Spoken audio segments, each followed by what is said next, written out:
南市政府甲水利甲文化历史互相来串联，委托着创意公司来设计着人空挂的彩画，要互游客透过这个人空挂了解在地故事。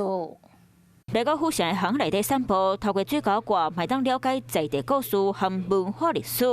水利局打造城市文化美学，请民间创意公司来设计水沟挂。我们很希望说，借着这个污水下水道人孔盖的一个重塑，能够成为这个文化活动的推手。水利局宣传这张特色的水沟挂，嘛是新任局长区中川上任的头一天。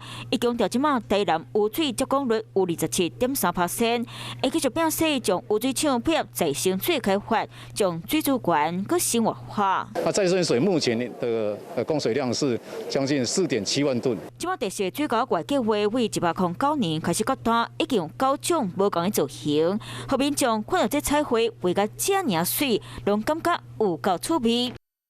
嗨，我是庄宇杰，想要看到更多的新闻内容吗？赶快订阅华视新闻的 YouTube 频道，并且开启小铃铛，跟着宇杰一起看新闻吧。